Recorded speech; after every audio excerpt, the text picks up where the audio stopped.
J'ai fait des ateliers chansons dans une école. Ça, c'était super grâce à l'association Stras et à la SACEM.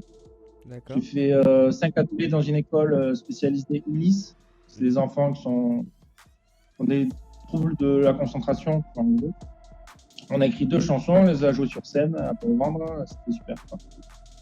Et ça, c'était vraiment un gros projet. Et sinon, voilà, des concerts, des petits concerts. Et après, voilà, la catastrophe, on joue plus, on peut refaire, on répète. Le retour. Voilà, c'est ça. Et donc on va commencer par parler de ton retour sur scène. Comment ça s'est passé, retour sur scène, pas trop compliqué?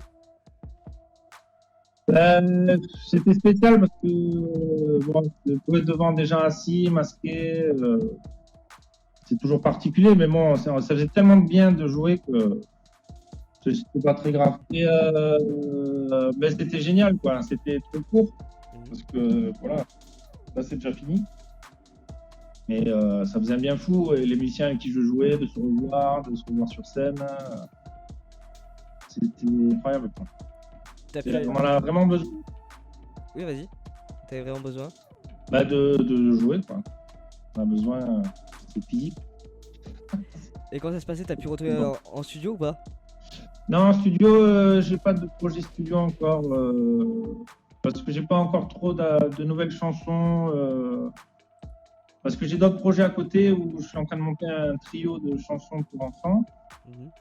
Et du coup, en ce moment, ma création, c'est plus axé sur les enfants.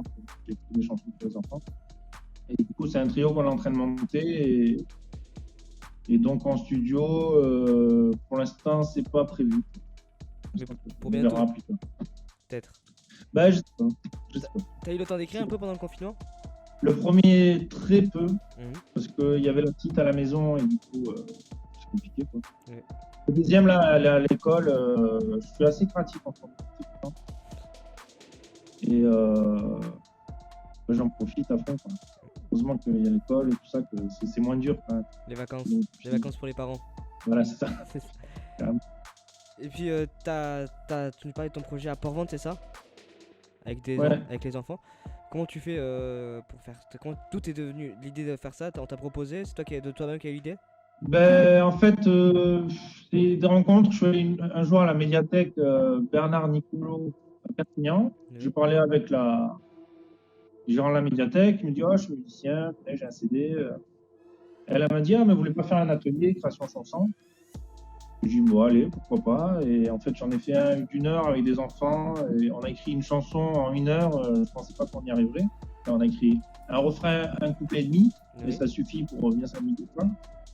Et après, j'ai vu que c'était possible et assez facile s'il y a une bonne entente entre les enfants de faire des chansons. Alors du coup, j'en ai refait au lycée Arago, j'en ai fait dans des centres aérés, tout ça. Et après, l'association Stras, ils font des projets de fabrique à chansons avec la SACEM. Ils cherchent le financement avec la SACEM, et s'il y a une école qui est motivée, on fait un projet, et ça s'est fait comme ça, quoi. Enfin, c'est petit à petit, c'est une rencontre qui a fait ces boules de neige, et maintenant j'aimerais bien faire ça plus souvent, parce que c'est plus bien. Et c'est la première fois que tu apprends la musique aux autres, ou tu avais déjà fait cette expérience avant? Ouais, non, c'est vite fait comme ça, mais régulièrement, enfin, ou avec un objectif bien concret, non, c'est la première fois vraiment. Mais après, c'est des ateliers, c'est assez court, tu vois, c'est pas un apprentissage pour le long, comme si tu as, je sais pas, un élève 1 heure par semaine, un truc comme ça, j'ai jamais. J'y pense pas trop. Parce que rappelle-nous, tu travailles en plus de la musique ou pas? Non, je fais que ça. D'accord, tu fais que de la musique. Et quels sont tes projets du moment quand même? que tu m'as parlé que tu en avais plein. Ben, en fait, il y a le trio avec des chansons pour enfants. Je monte un nouveau trio avec. Dans le trio chansons pour enfants, il y a Prêt la belle année du groupe Cabal, je sais pas si tu connais, et Lucie Chillon de La Gouailleuse. Ce sont les deux Tata. Ah oui, je me rappelle. Donc là, il y a ça. Après, j'ai un nouveau trio avec Rémi Busquet à la guitare et Bob, le contrebassiste, bassiste des 100 grammes. On fait un trio sur Georges Brassens, tu vois. On réarrange Georges Brassens. Après, avec d'autres musiciens, on a Iriwan. C'est un groupe de musique kabyle. Le chanteur, c'est Samir. Je ne sais pas si vous connaissez. Il jouait dans Aman avant. Il jouait avec David Kilembe, un spectacle. Oui, on connaît. Donc, c'est ses chansons à lui et quelques reprises, tu vois, de arabe et kabyle. Donc, ça, c'était les 3 gros nouveaux projets qui prennent pas mal de temps et qui me donnent bien envie. Et il y a beaucoup de boulot. Et du coup, en ce moment, je suis assez concentré sur ces 3 trucs. Et aussi, avec la compagnie Noctambule, on a postulé pour la fête du livre vivant. Je ne sais pas si tu connais, à Toulouse, c'est en juin, des spectacles. C'est pas, c'est pas à Clairefonds, c'est ça? Ouais, c'est ça, c'est à Clairefonds. Ouais. Delphine Gatonas, notamment, on a écrit des chansons et on espère être pris pour la fête du livre vivant. Il faut il y ait une sélection, voilà, on travaille dessus. J'espère que ça va se faire. Un peu compliqué quand même, tous ces projets avec le confinement? Avec le confinement, ouais, parce que pas toujours répéter avec tout le monde. Il y en a, du coup, ils en profitent pour construire la maison ou faire des travaux chez eux. Ils n'ont pas fait tout. Donc, après, il y en a ceux qui ont peur du Covid, de l'attraper. Bon, on ne répète pas. Bon, il n'y en a plus trop. Là, ça va, mais ouais, c'est compliqué parce que tu répètes et tu n'as pas forcément de perspective. Tu ne peux pas trop démarcher. Les restos, les bars, on joue d'habitude. Je ne sais pas dans quelle situation ils vont être. Ils sont fermés en plus. Ouais, voilà, ils sont fermés, c'est bizarre, tu vois. Mais bon, moi j'en ai besoin en fait, de faire des répètes, de faire des projets. Au moins, je suis un peu en œillère comme ça et je pense pas. Quand je suis focalisé sur la musique, je pense pas au monde qui est pourri là, et du coup, ça me fait du bien. Donc, c'est important, mais c'est compliqué dans la perspective voilà, de jouer. Je sais pas quand est-ce qu'on peut jouer, vraiment. Toi, quand tu répètes chez toi? Ou tu vas par exemple à la casa musicale pour répéter? Non, la casa musicale, je l'ai fait il y a quelques années. Non, je répète. Moi, c'est beaucoup des groupes acoustiques, tu vois. Oui.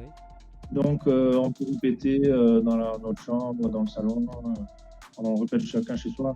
Enfin, on va chez les uns les autres. Ça suffit, on n'a pas besoin d'aller dans un studio. Voilà. Après, c'est bien d'aller dans un studio, tout ça, quand on veut travailler l'amplification, les voix sonorisées, tout ça, c'est chouette. Mais pour l'instant, on n'en est pas là. Quand on aura des dates, peut-être on le fera, tu vois. Précise. Et quand t'enregistres chez toi ou t'enregistres en studio?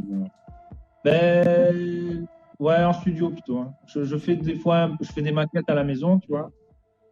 Après, si je veux un rendu pro, je le fais par des pros. Moi, j'ai pas les compétences et le matériel pour le faire assez bien. Je peux faire un truc sympa, mais pas aussi bien que forcément que professionnel.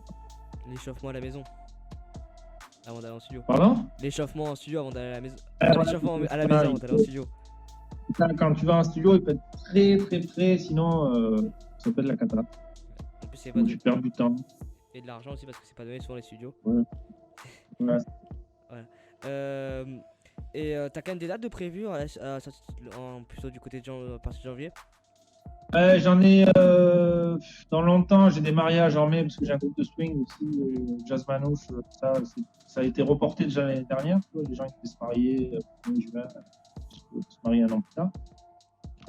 J'ai quelques dates à la mairie de Palau del Vidre pour les vendredis de Palau avec Monsieur Jacques, le Brassens et Irwan là.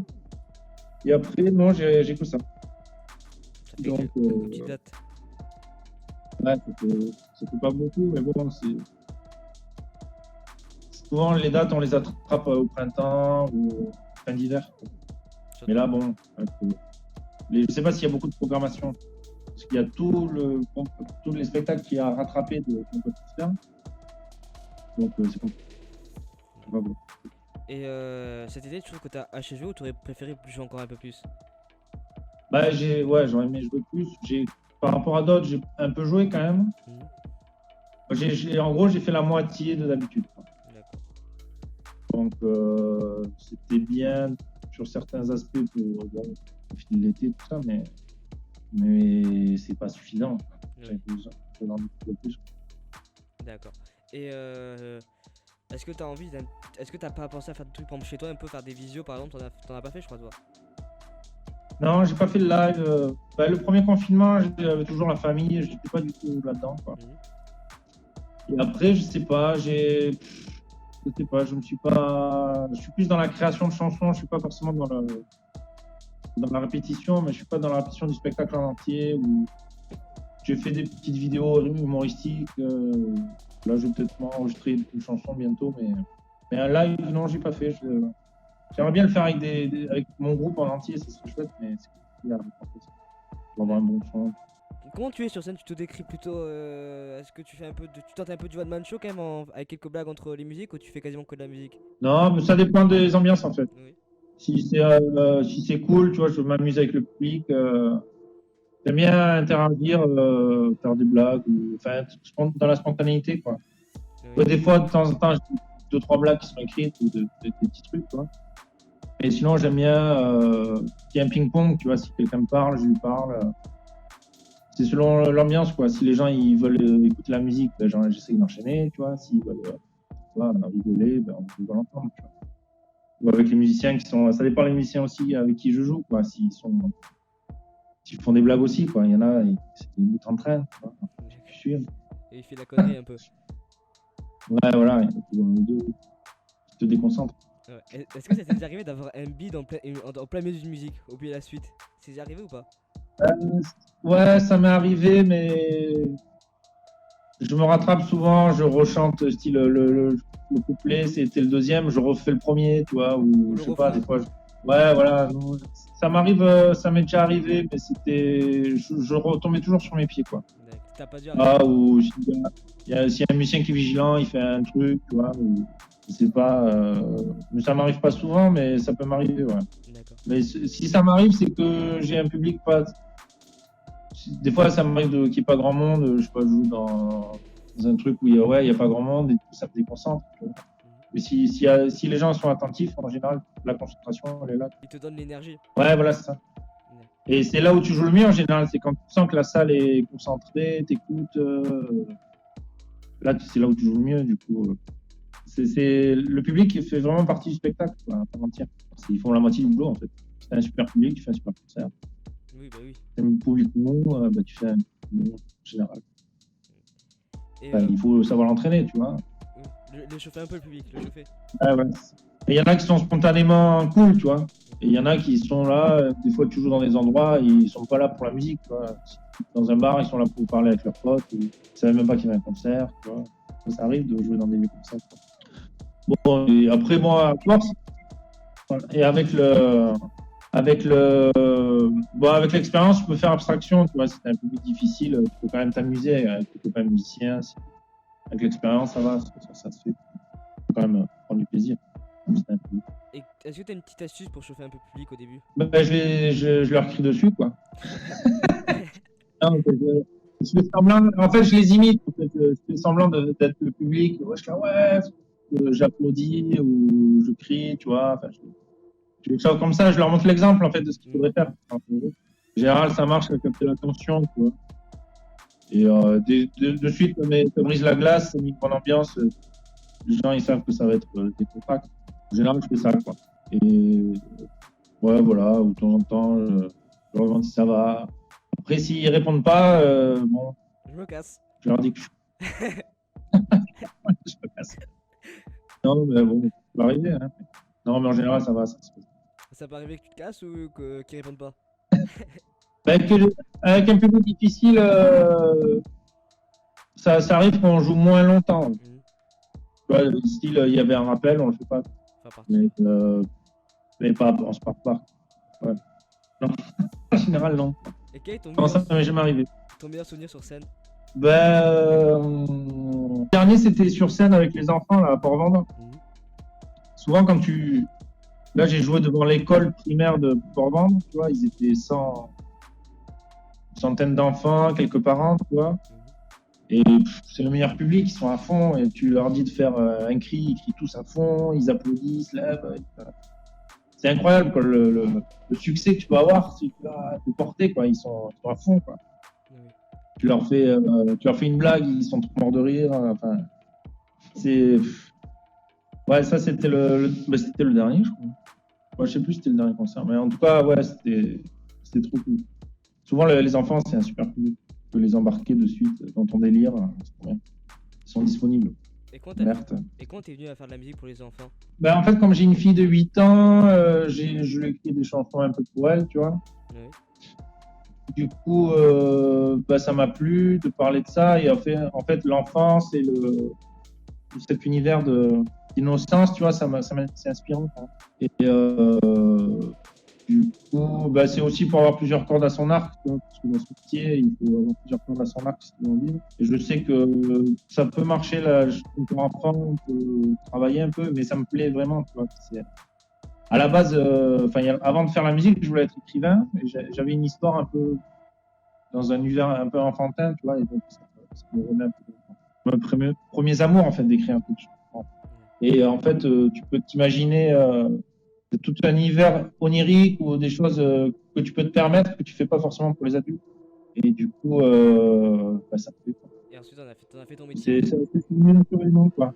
Pardon? Ça arrivait à en être ton métier aujourd'hui. Ouais. J'espère de plus en plus. Ça fait Il faut que j'écrive encore. Ça fait combien de temps que tu fais de la musique? Professionnellement, ça fait 10 ans. Et après, je me suis remis il y a 20 ans, quoi. J'en avais fait un tout petit peu quand j'étais petit. Je voyais les copains qui faisaient des groupes, là, au lycée, là. Je disais, c'est bien. Du coup, je me suis remis tout seul, tu vois, en autodidacte. Après, je sais pas, 5-6 ans, et les potes, ils continuent à faire la musique. On a fait la musique ensemble. Mais professionnellement, après, je faisais pas que ça. Je faisais pas que la musique. Je faisais des études en sociaux, en anthropologie, quoi. Je continue quand même à faire la musique en amateur, tu vois. Après, j'ai beaucoup joué dans la rue et ça me plaisait trop. En fait. C'est un mode de vie qui me plaît. Et on te voit naturellement. On te voit avec la guitare, c'est venu autodidactement la guitare?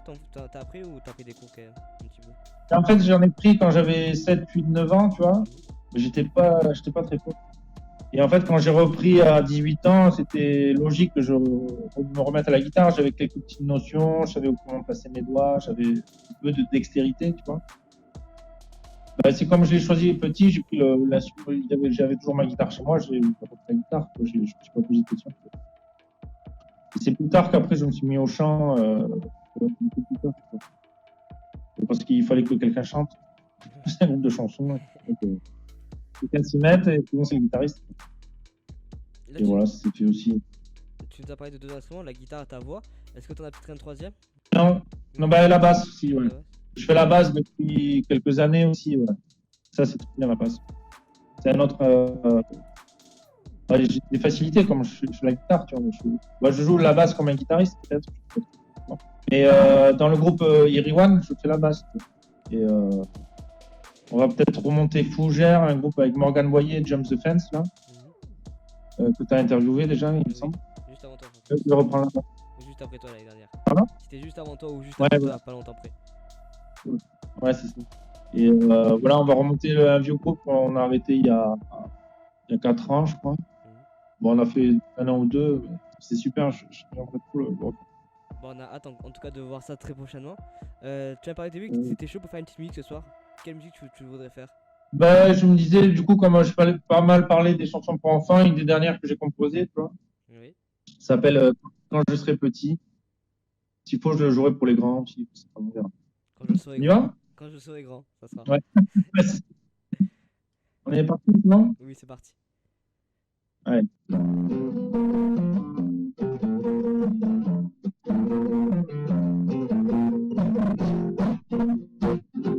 On l'entend bien, ça va? Parfait. Je serai petit, je serai un grand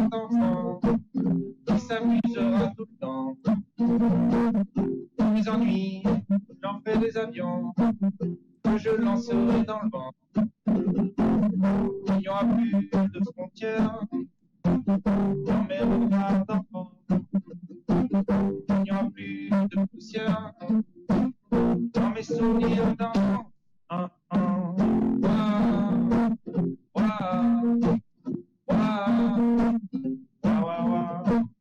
Quand je serai petit, je serai innocent, plus de secrets dedans. La vérité, comme un serment, je montrerai à tous les gens.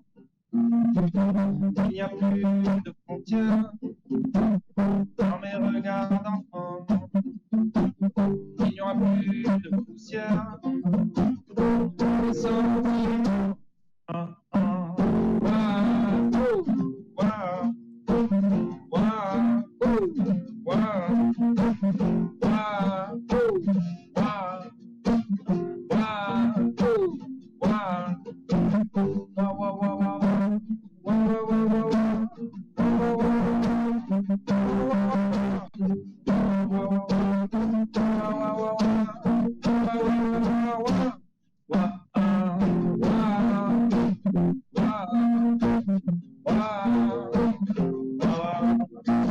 Quand t'es petit, tous mes jouets seront donnés, j'aurai craché. Quand je serai petit, j'aurai craché. Donner c'est donner, comprendre c'est voler. Il n'y aura plus de frontières, regarde l'enfant. Il n'y aura plus de poussière, souvenir d'enfant. Il n'y aura plus de frontières dans mes regards d'enfant. Il n'y aura plus de poussière.